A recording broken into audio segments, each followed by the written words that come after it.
सुनने वालों को सिराज ज़ैदी का बहुत बहुत प्यार भरा आदाब, नमस्कार and good afternoon. Welcome to Apna Radio, broadcasting at 93.9 Dublin South FM. Each Thursday from 3 to 4, I'm here broadcasting from the studio to the world. Tune me in.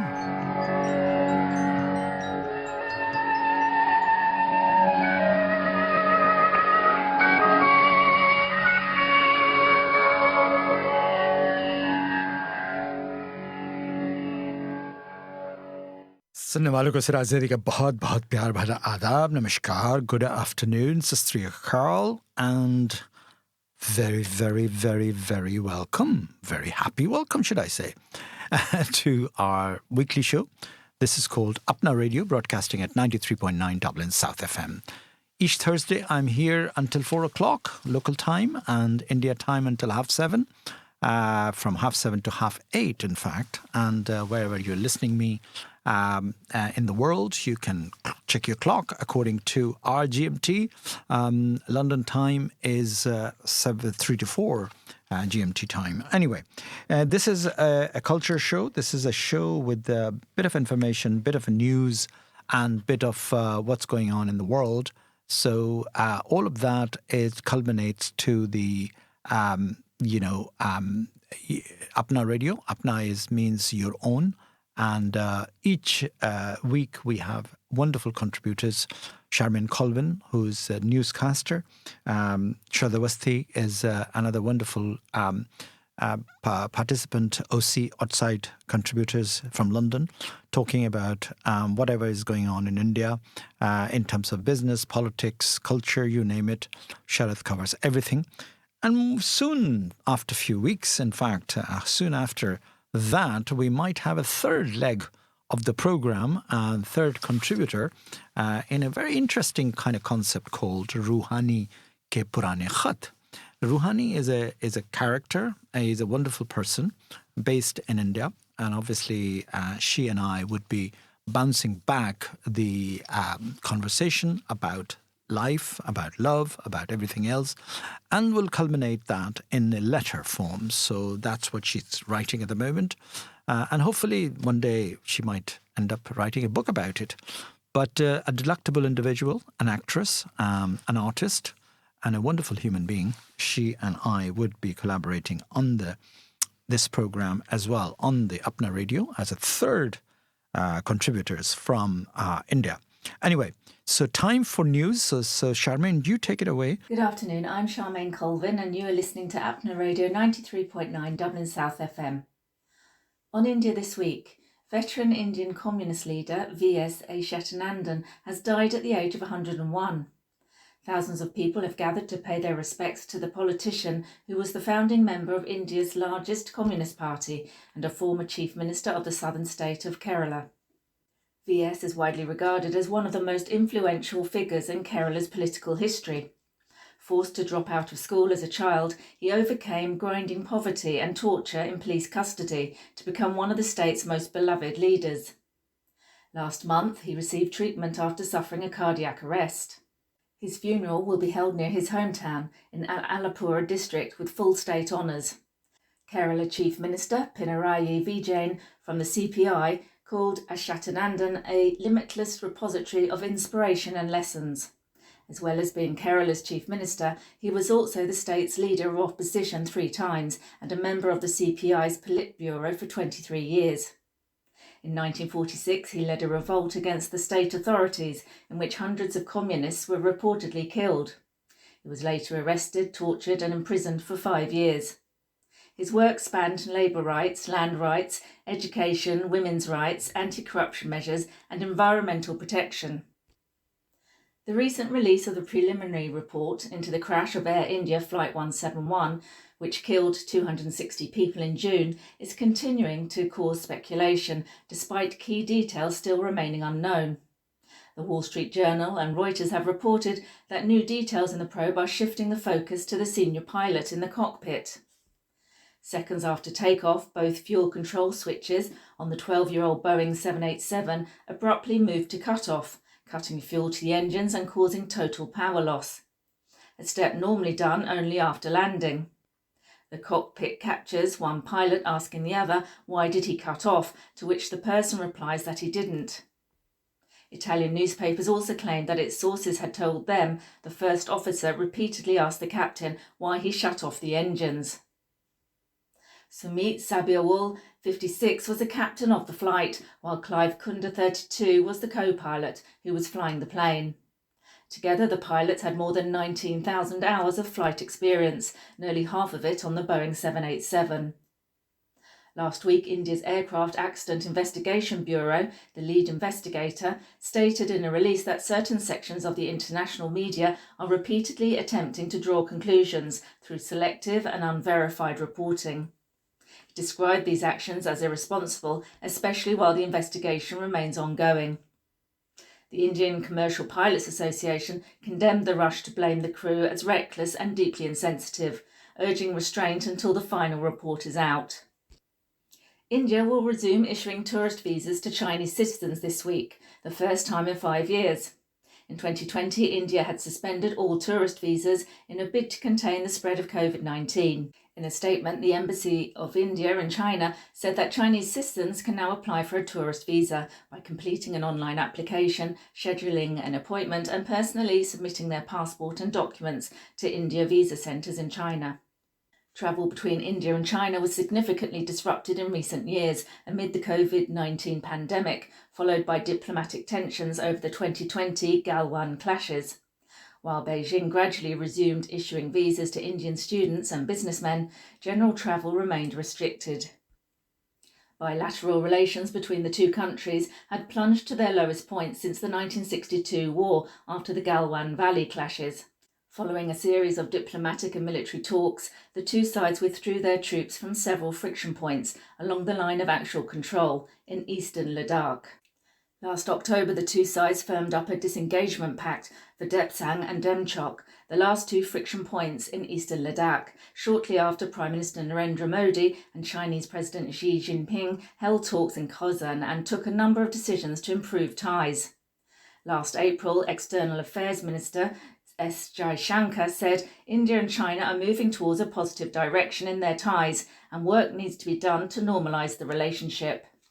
A court in India has acquitted 12 men who had been convicted in the 2006 Mumbai train bombings that killed 187 people and injured more than 800. Judges had in 2015 sentenced 5 of the accused to death and the remaining 7 to life imprisonment. On Monday, a 2-judge bench of the Bombay High Court overturned the earlier order, ruling that the prosecution had utterly failed to establish that the accused had committed the offences for which they had been convicted. The prosecution can appeal against the order in a higher court. On the 11th of July 2006, 7 blasts ripped through busy commuter trains during the evening rush hour in one of India's deadliest militant attacks. Indian security agencies blame the attack on Islamist militants backed by Pakistan, an allegation the country denied. Chinese authorities have begun constructing what will be the world's largest hydropower dam in Tibetan territory in a project that has sparked concerns from India and Bangladesh. According to local media, Chinese Premier Li Qiang presided over a ceremony marking the start of construction on the Yarlung Tsangpo River last weekend. The river flows through the Tibetan plateau. The project has attracted criticism for its potential impact on millions of Indians and Bangladeshis living downriver, as well as the surrounding environment and local Tibetans. Beijing says the scheme, costing an estimated £125 billion, will prioritise ecological protection and boost local prosperity. When completed, the project, also known as the Motio hydropower station, will overtake the Three Gorges Dam as the world's largest and could generate 3 times more energy. Earlier this year, a spokesperson for India's Ministry of External Affairs said they had expressed concerns to China about the impact of mega dams and had urged Beijing to ensure the interests of downstream states were not harmed. They had also emphasised the need for transparency and consultation with downstream countries. Indian Prime Minister Narendra Modi is visiting London this week to sign a landmark free trade agreement between India and the UK, a pact viewed as a political and economic prize amid global trade tensions unleashed by the US President Donald Trump. For Britain, the deal is its most economically significant trade agreement since leaving the EU, while for India it marks its first major free trade pact outside Asia. For both, analysts say the agreement signals a long-term economic partnership. Under the agreement, 99% of Indian exports to the UK, spanning gems, textiles, engineering goods, leather garments and processed foods, will face zero tariffs. In return, the UK will see phased tariff cuts on 90% of its exports to India. Duties on Scotch whisky will fall from 150% to 75% immediately and to 40% over 10 years. British cars now facing tariffs of more than 100% will see duties slide to 10% under a quota. Other gains include tariff relief on medical devices, pharmaceuticals, aircraft parts and electronics.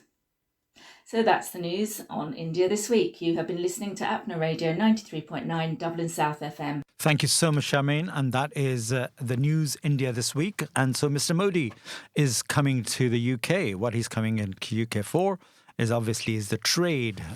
He's a Gujarati, and Gujarati means a trader, tradesman, and things like that. So he's going to be, dealing with the colonial master with the trade, and what kind of trade with the compromise, tariff and all the rest of it remains to be seen. India and UK has been very much close, ties when it comes to trade, studies, business, you name it. India and UK, obviously former colony and colonial masters, they still have that kind of mentality of looking up to UK for anything and everything. Anyway, remains to be seen what Sharad has got to say, because he has got also the same thing, trade deal or bullying, his title.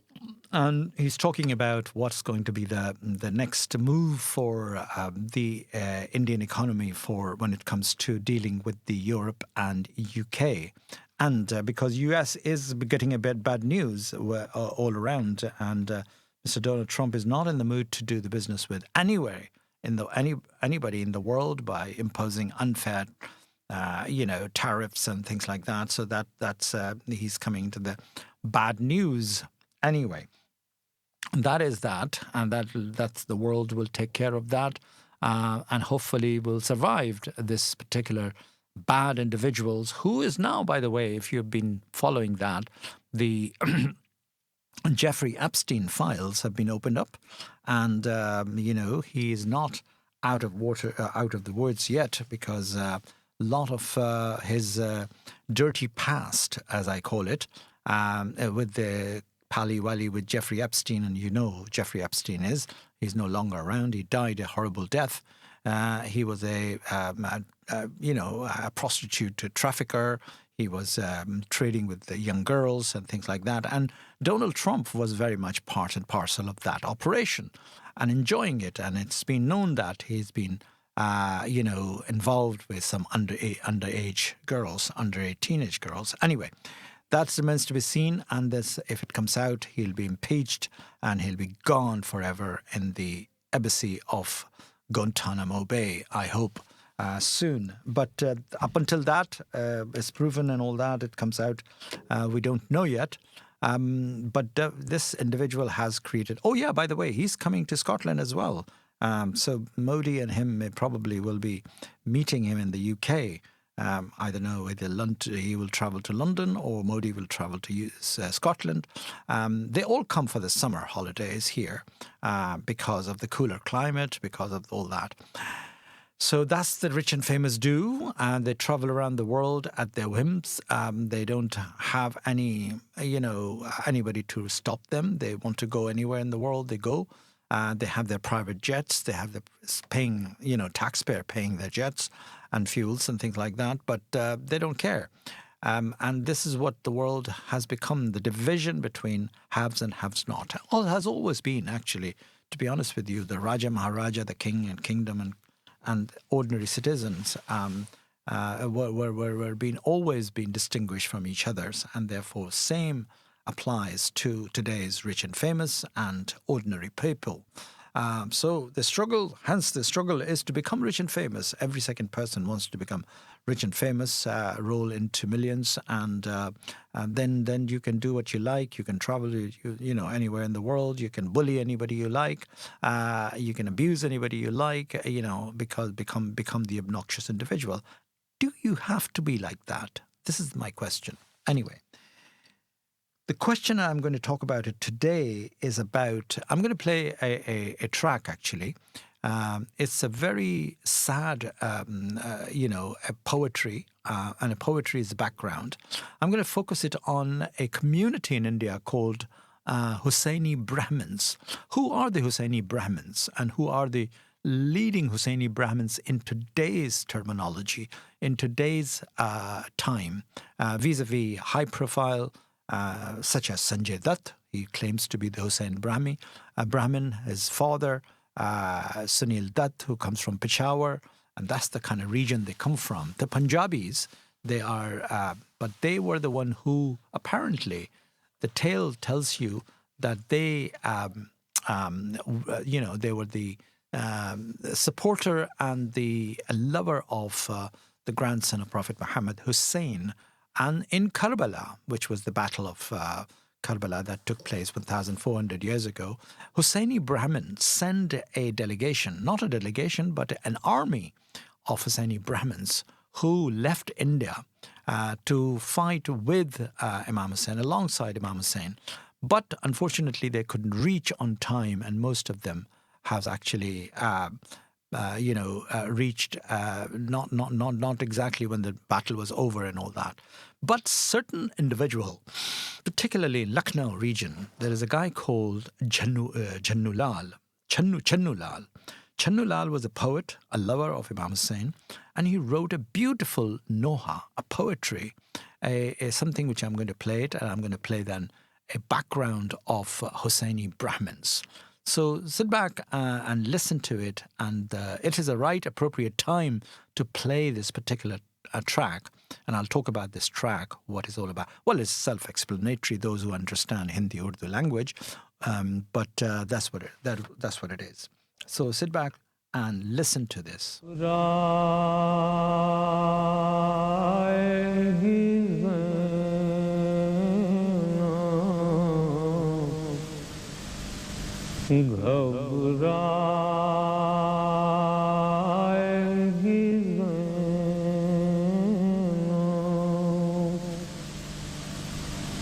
भैया तुम्हें घर जा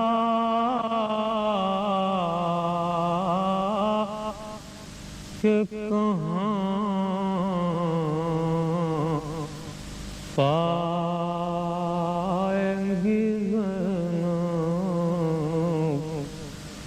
घबरा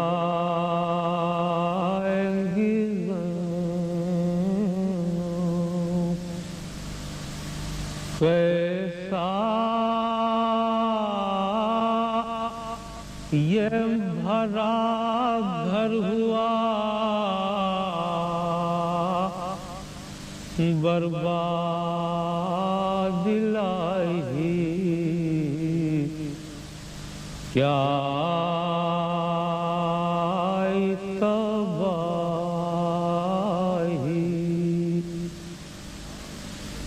अब इसको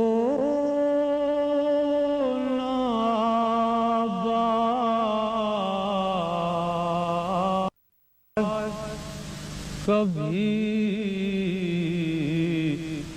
पाएगी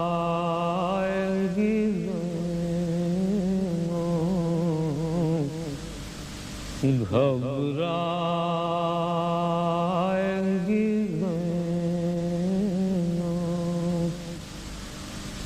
घर जाके किसे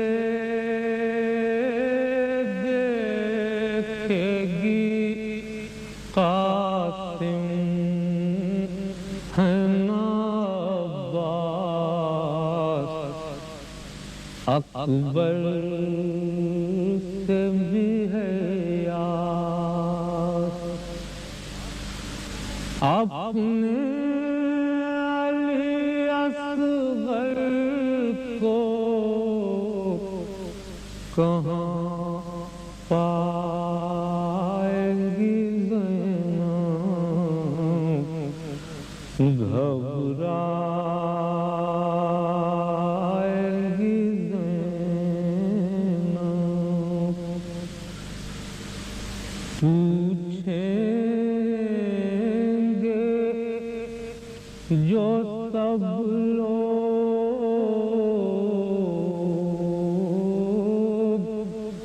के बाजू पे हुआ क्या ये नील है कैसा किस को निशान रस्सी के दिखलाएगी ज़ैनब घबराएगी ज़ैनब फट जाएगा बस देखते ही घर को कलेजा याद आओगे भैया दिल ढूंढेगा तुमको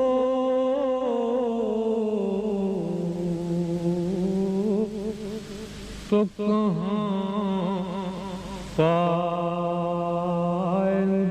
ज़ैनब घबराएगी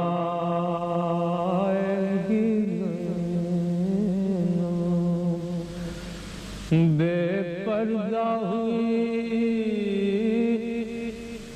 कैद भी क़हर में उठाई और मौत न आई क्या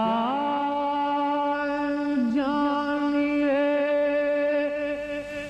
क्या क्या भी दुख पाएगी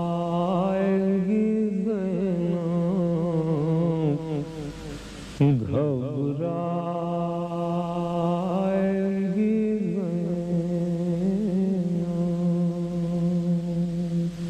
जी हाँ मेरे भाइयों, this is a poet, a very famous poet called Naser Jan. Naser Jan actually became famous because he recited this eulogy and this poetry about post-Karbala battle in which Zainab, he's talking about the sister of Imam Hussein, who has been martyred and slaughtered on the 10th day of Karbala, 10th day of Muharram on Ashura in Karbala. And he's obviously, reciting this particular heart-wrenching poetry. But you know what? It's written by Channu Lal. Channu Lal was an Hindu, lover of Imam Hussein, lived in Lucknow, and him and his brother, they both had such a strong conviction and a strong feeling about Imam Hussein's tragedy that they built a Imam Bara, what they call it. Lucknow is full of Imam Baras, full of buildings where they commemorate Imam Hussein every Muharram. And Channu Lal was also one of those people who are coming from a Brahmin, Hussaini Brahmin tradition. Now, this Hussaini Brahmin traditions were the people who believed in justice, who believed in standing up to tyrant, who were brave Brahmins, obviously they were. And they were actually, when they came to know about this injustices occurred or inflicted upon the grandson of Prophet Muhammad and his family, they immediately expedited an army of people from India on horsebacks, and they, galloped all the way towards Karbala in Iraq. And so there is a bit of a documentary has been made and all that. I'm going to play that. But going back to the point of this poetry, Naser Jan has become annual ritual for a lot of families, a lot of homes, a lot of Imam Bargas and Imam Baras to play this particular Noha, this particular eulogy. And Marsiya, it's actually Marsiya, not Marsiya means sad poetry, a poet, such as Mir the Mir Anis, they were all from Lucknow. You know, Lucknow has been a seat of a Shia tradition, and because of the Wajid Ali Shah and Hyder Ali Shah and all those people who were all Shias, built big Imam Baras, and Lucknow is known for that. So a lot of Shia community lives and work and, still commemorate Muharram every year. And a national holiday, I think it is on Ashura, there's a national holiday in India. Not all over India, but particularly in the Uttar Pradesh and Lucknow.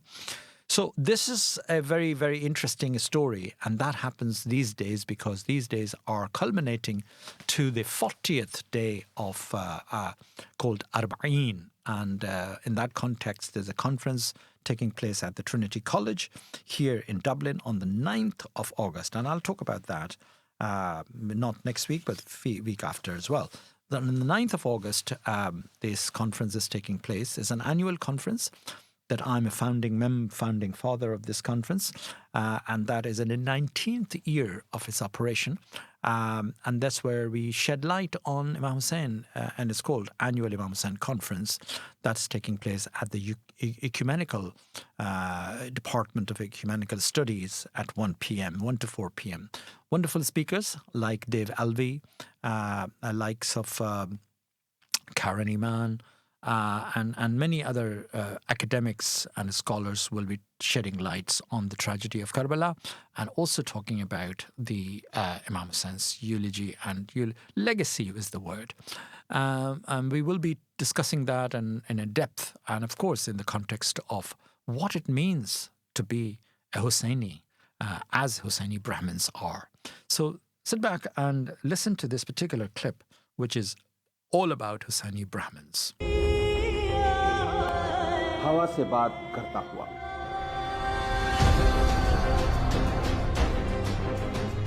रेत के सीने को चीरता हुआ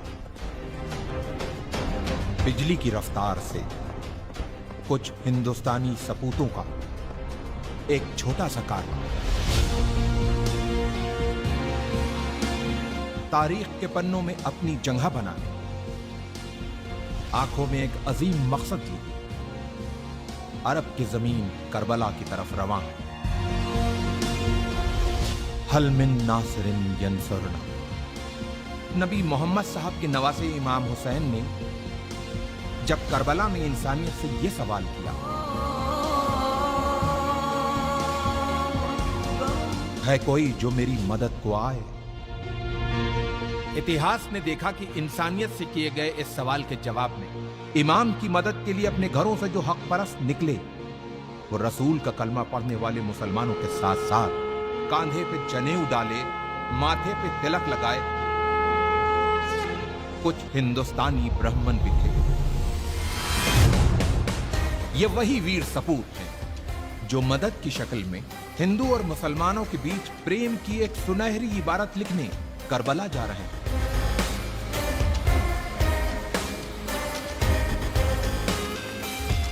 जालिम बादशाह Yazid अपनी हुकूमत के नशे में चूर होके इंसानियत का चेहरा बिगाड़ देना चाहता था, लेकिन उसे यह पता था कि जब तक नबी मोहम्मद साहब के नवासे इमाम हुसैन जिंदा हैं, तब तक वो अपनी मर्जी की नहीं कर सकता। उसके इसी डर ने इमाम हुसैन को उनके परिवार के साथ करबला में घेर के उनसे अपनी हुकूमत के सामने सर झुकाने को कहा। जियो और जीने दो की जिंदा मिसाल पेश करते हुए इमाम हुसैन ने यजीद के सामने एक पेशकश रखी कि अगर तुमको मुझसे कोई खतरा हो तो मुझे रास्ता दे दो ताकि मैं हिंदुस्तान चला जाऊं।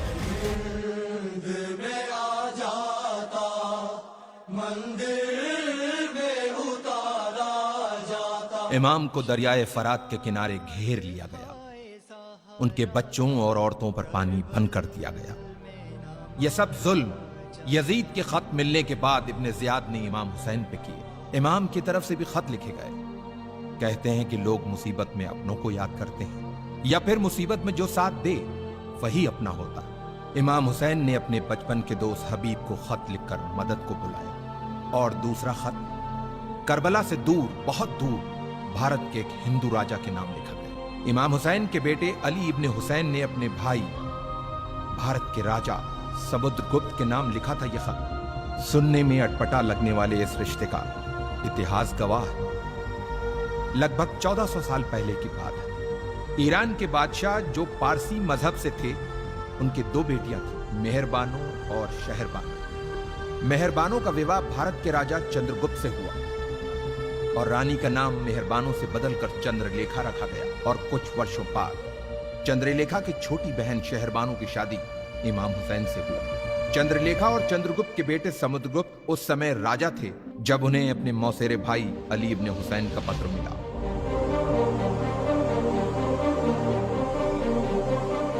राजा समुद्रगुप्त ने जल्दी ही वीर सैनिकों की एक टुकड़ी तैयार करके उसे करबला की तरफ रवाना किया। इन वीर सैनिकों के सरदार का नाम रेहबदत्त था, जो एक मोहियाल ब्राह्मण थे। अफसोस, जब रेहबदत्त अपनी सेना के साथ करबला पहुंचे तो इमाम हुसैन को शहीद किया जा चुका था। यह जान इन ब्राह्मणों का दिल टूट गया और जोश में अपनी तलवारों को अपने गलों पर रख लिया कि जिसकी जान बचाने आए थे, जब वही नहीं बचा तो अब हम जी के क्या करेंगे। लेकिन इमाम के एक चाहने वाले अरब के वीर योद्धा जनाब मुख्तार के मना करने पे इन वीर सैनिकों ने अपनी तलवारों को अपने गलों से हटाया और मुख्तार के साथ मिलके खूने इमाम हुसैन का बदला लेने के मकसद से दुश्मनों से एक यादगार युद्ध किया और उन्हें हिंदुस्तानी तलवार के जौहर दिखाए। इन वीर सैनिकों ने करबला में जहां पड़ाव डाला था, उस जगह को हिंदिया कहते हैं, जो जगह आज भी उसी नाम से मौजूद है। इन ब्राह्मणों में से कुछ करबला में वीर गति को प्राप्त हुए, कुछ वहीं बस गए और कुछ अपने देश भारत चले आए। इतिहास इन वीर ब्राह्मणों को हुसैनी इन वीर ब्राह्मणों को हुसैनी ब्राह्मण कहता है। एंड इसी हुसैनी ब्राह्मण की जज्बात को लेकर मैं एक बात कहूँगा आपसे, क्योंकि हमारे जो एक्टर हैं सुनील दत्त साहब और उनके बेटे थे सुनील दत्त साहब, Sanjay Dutt, they come from this lineage of Brahma Dutt, जो कि ब्रह्म दत्त जो कि लीड कर रहे थे इस फौज को। कहा जाता है कि it's a fable and it's not a fable but it's a true story that Jannu Lal, when he went to Karbala after his devoting all his life writing poetry for Imam Hussein, being a Hussaini Brahmin, when he went to Karbala personally, after taking a boat, and those days there was no flight or anything, finally when he reached to Iraq and Karbala, he saw, the first time when he saw the actual, the shrine of Imam Hussein in Karbala, he get off from whatever the mode of transportation he was using on the first sight of the shrine, and he did not actually walk, but he crawled towards the shrine. Why? Because he said that I don't know where the blood of Hussein would have been spilled on this land nearby this shrine, and I would not like to be stepping on that ground where the blood of the grandson of Prophet Muhammad has been spilled. And so this is the legendary, and he stayed there and he passed away in Karbala itself. And Jannu Lal has been legend in his own approach and all that. But this is the reason why I've actually shed the light on this particular topic, because that's been remembered and revered even these days all over the world. Anyway, that's one thing. And I would take a quick break, and then I would play what Sharad has got to say about the trade mission that Mr. Modi is coming to London for. But don't go anywhere. Quick break. Dublin South FM. You wouldn't buy a car without knowing its history. So why would you buy a story without knowing who's telling it? Come here and I tell you. It's not always easy to verify what you see, read, or hear. But now there's help. Visit www.bemediasmart.ie. Stop, think, check. Be Media Smart. Brought to you by Media Literacy Ireland, supported by RTE. 93.9 Dublin South FM. Today, India stands at a challenging crossroad when it tries to engage with the United States for closer ties for economics, technology, and of course, strategy. But then it has to be careful because it shouldn't be a junior partner or become a captive to the policies of the United States. The US on its part wants a reliable ally who would be able to go along with the geopolitical aims of the United States. But then currently it is struggling to accommodate New Delhi's need for a global image for India's sovereignty and of course domestic issues, typically the farmer issues, the manufacturing issues. So trade talks are not just about some agricultural produce or automotive parts. It is two major power blocks, the United States and India, the oldest democracies, the toughest democracies, most complicated democracies. So there is a national and an international responsibility. So the trade talks which are going on is complicated, and there are issues like terror cooperation, which India has been raising its concern with the United States for at least 3 decades. And now it tests how deeply these two countries are going to align themselves in a long-term threat perception. If India faces threats of terror today, sometime later, the United States is going to face the same. The Europe is going to face the same. And this doctrine of terrorism, India has been pursuing and alarming all the powers of the world. So there is energy security that India no longer have to depend on oil, and that US will recognize India's right to chart its own path in a multipolar world. So that is the complication of the current India-US relationship and the potential and the foreseen US ties with India. So if you see the landscape of the strategic alignment that stretches across several domains, energy, agriculture, technology, security, trade, and even public diplomacy, the past few months there have been back and forth, and it has revealed one thing very clearly. There is a fragility between all this fanfare of Namaste Trump and Howdy Modi and my best friend and other things. And as we go along, there is a fault line that is emerging when it comes to India's protection for its farmers, the automotive tariff, the fight against terror and its support from the United States, and overall, India being in the middle of the calculations for Russian oil or the Chinese aggression or the Chinese domination in the global trade as well as in the South China Sea. So this complex interplay now sits at a very, very precarious juncture where the trade negotiations are in progress and it is getting stuck at these important points. On top of it, there is an issue with the Adani Group, who allegedly are involved in a bribery case. There are cases open in the US courts and they are pursuing the matter. It is not closed. And we also know that the Adani Group is very close to Prime Minister Modi. At what point in time the closeness of the Adani Group will factor in the kind of a bully or kind of a negotiation with the United States, we have to see. And whether it actually surfaces on the real media, known to the common people, we don't know. But then it is a space to be watched. And whether India actually gives away some kind of concession, something that Indians have to be very watchful about. So India's refusal to liberalize its agriculture sector has become right now the defining deadlock in this trade talks. And the US, despite its temporary suspension of reciprocal tariffs, now which is extended to August 1st, they continue to put pressure on New Delhi to permit the American agriculture and dairy products into India. And that be very mindful that it also includes the genetically modified crops. Now, if you compare it with the agricultural and the dairy products coming into European Union, there has been a severe backlash of these American products into Europe and in Britain. People don't want it. People are against consumption of American goods. But then generally Indians are unaware of the danger of the toxic processing, over-processing of the food in America, and therefore in its glitter and glamour of the American food and the beautiful packaging that it comes into, it might play good with the Indian consumers and the Indian market until people start to get sick, people start to get various kinds of ailments.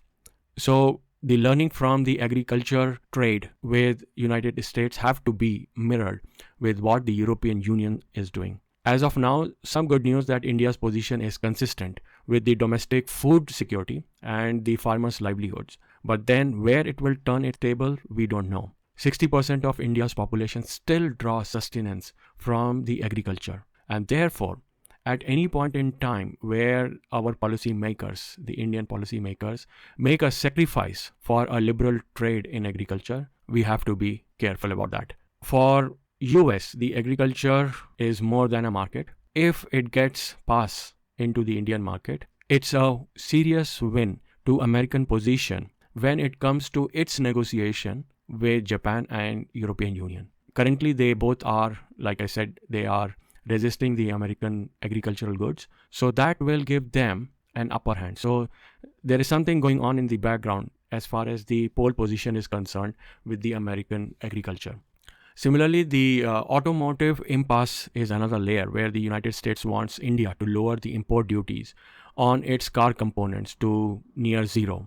Why this is important? Because India is an emerging electric vehicle ambitious market, and Make in India drive remains the agenda. So if the tariffs are reduced, then it will severely hurt the very infant, nascent automotive sector of India. And this is the sector which India currently is globally competitive. So any import or any tariff reduction on the imports, automotive imports into India from the US is not good for our small or medium enterprises.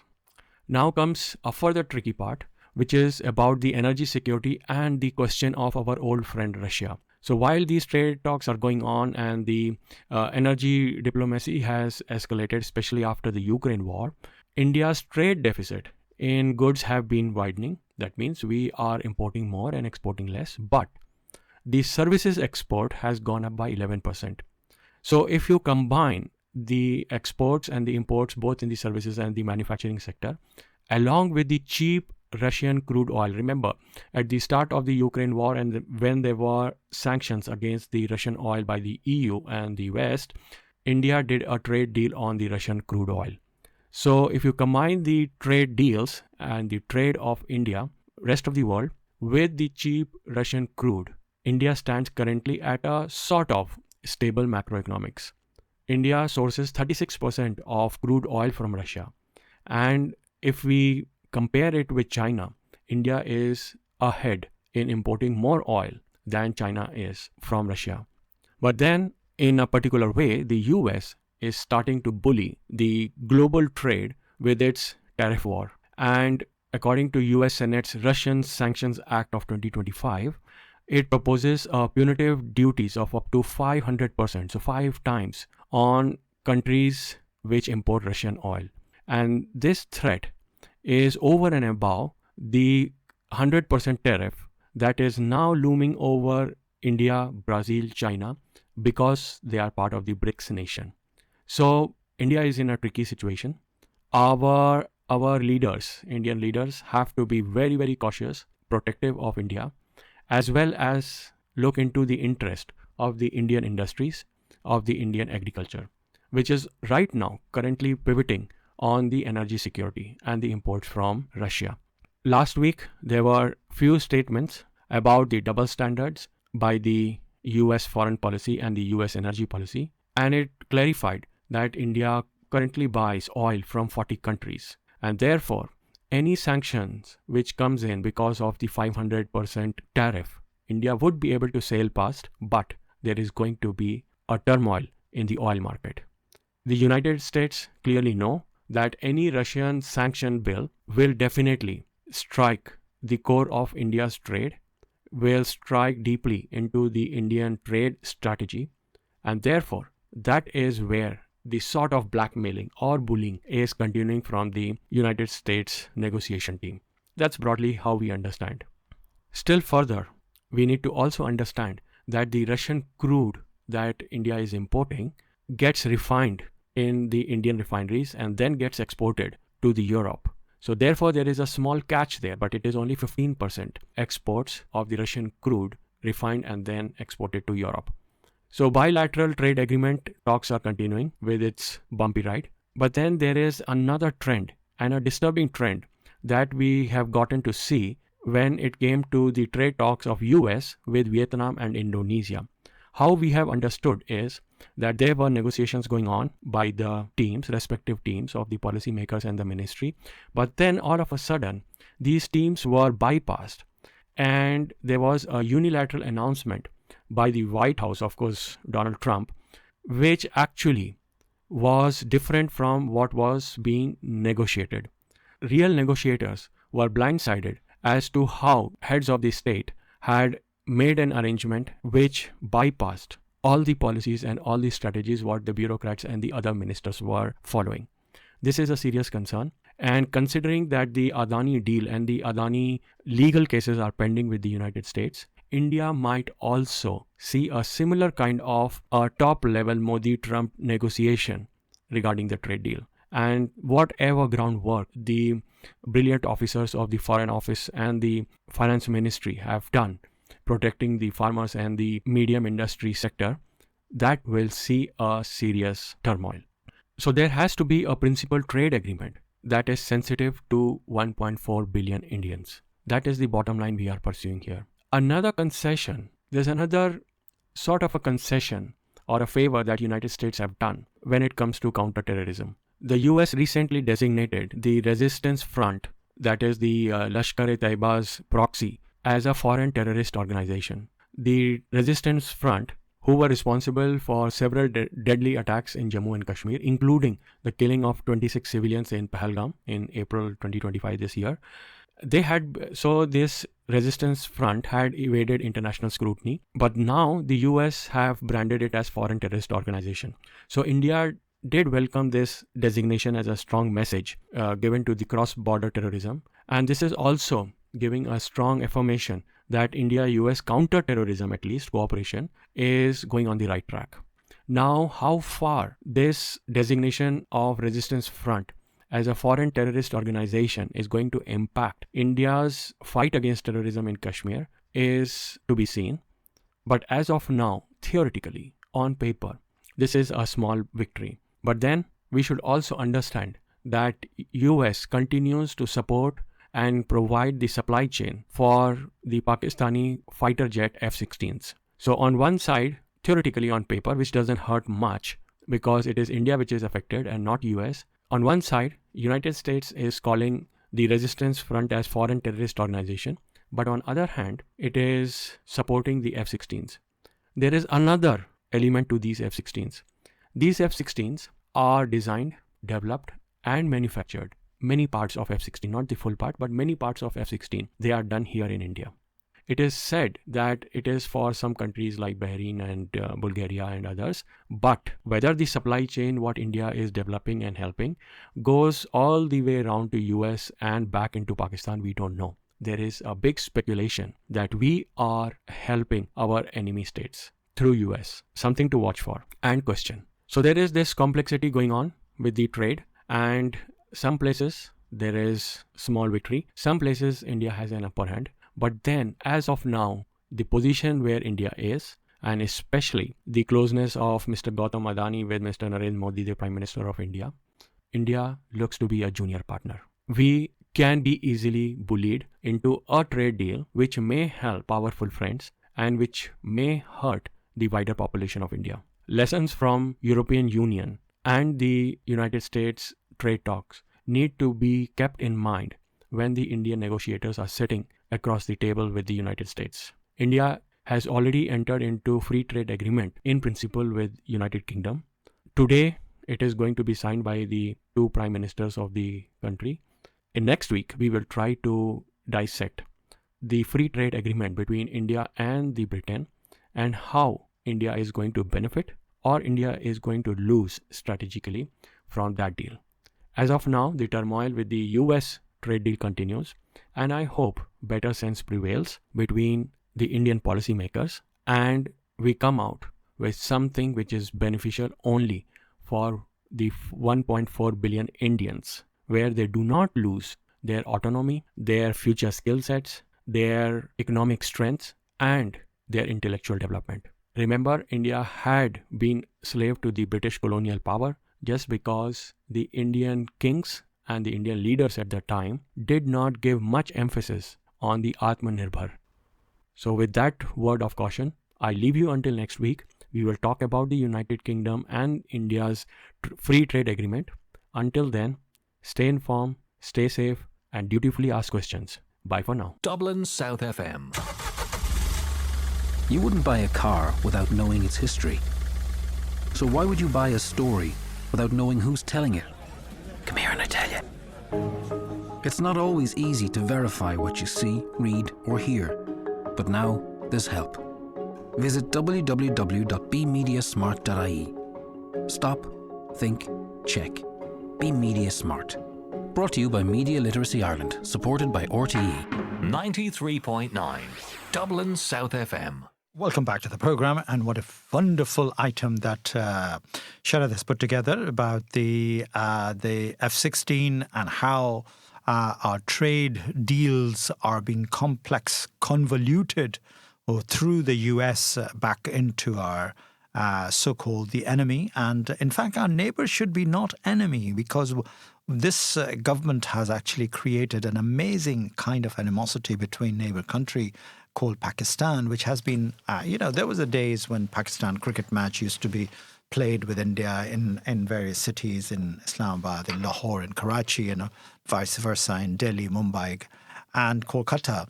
But all of that is gone, and it's sad state of affair that we have nearly touched a war between each others for 2 days, 48 hours. Why it happened, need to be brooded over, very hard, and to work on peace. Nobody is working on peace enough that it should be done. And that's the theory and that's the theme of my film festival, 16th Indian Film Festival of Ireland. I wish I could do the Indo-Pak Film Festival, embrace their films and our films and bring the two artists together and all the rest of it, but that's not going to happen. Filhal, for the time being, I'm going to stick to my own film festival, Indian Film Festival of Ireland, 16th Indian Film Festival of Ireland, that is going to take place from 5th of September till the 7th of September, 3-day festival. And of course, the newly opened venue, which is Omniplex, Omniplex in Nutgrove Shopping Centre. Yeah, do you know that? There's a new cinema, 5-screen cinema open up in where used to be the arcade Rochester years and years and years ago. Now is a 5-screen beautiful cinema open up by the Omniplex Mark Anderson, and beautiful, beautiful space. So that's where we're going to open the film festival on the 5th. I can't wait. It's going to be exciting, really is exciting. And what more? 𝐀𝐩𝐧𝐚 𝐑𝐚𝐽 is coming from Amsterdam, an actor and a director. Javed Jaffrey is coming from India, all the way from India. Avinash Das is coming all the way from India. And he's the director of the movie called In Galyon. In Galyon is, and of course, Javed Jaffrey's film Moh, which is, Santosh Sivan, directed by a beautiful South Indian director, Santosh Sivan, who's a DOP, in fact, the director of photography. He directed that film, and that's going to be the closing movie. So, and of course, we have a menu of a lot of interesting projects. First time we are embracing the environmental film. Up the stream, walking up the Ganges, in fact, how environmentalist people, youngsters, young graduates, educated youth are walking up the river Gangotri all the way up to Ganga. And that's a film is going to be screened. So there are two locations. First location is obviously opening and closing film at the Omniplex Cinema in Nutgrove. And the secondary location, which is beside the Nutgrove Shopping Centre, just literally behind that, is a wonderful little business centre called the Bridge Enterprise Centre. That's where in the boardroom of that, which holds something like about 50 people, we are screening something about 6 or 7 films, in fact, on Saturday and some film on Friday. So a schedule will be unveiled very soon, and it will be, tagged along, and it'll be all around it, and you can't miss it. It'll be on your face everywhere you go. You can't miss it. The 16th Indian Film Festival of Ireland. Folks, times are coming up, and my time is up as well, and I really like to play certain tracks from the opening film, 𝐬𝐭𝐬. So sit back, relax, and enjoy this particular track and few more tracks. And before I say goodbye to you, because time is really, and I hope you have enjoyed the show today. And thank you very much, Charmain and Sharad, and all those who have contributed, and of course, our own technician, Lee Brannan. So with that thoughts, I will leave you to the songs, and then I'll come back to say, finally, I don't have time to say goodbye. I'm saying goodbye now. So thank you once again, wherever you have actually tuned me in. Enjoy the show, and it'll be uploaded on YouTube as well if you missed the live show. But I will inform you about live show and its content fairly soon. So bye for now. Have a great weekend and enjoy the weekend and enjoy the show. Bye for now.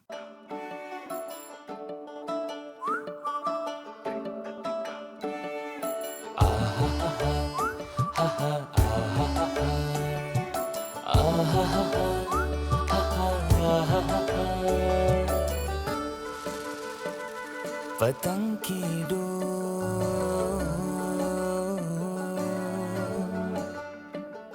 पतंग की door, पतंग की door अपने हाथ तोड़ी नहीं जाती, पतंग की डोर अपने हाथ तोड़ी नहीं जाती, तेरी ओर जाती सड़क अब मुड़ी नहीं जाती, तेरी ओर जाती सड़क अब मुड़ी नहीं जाती।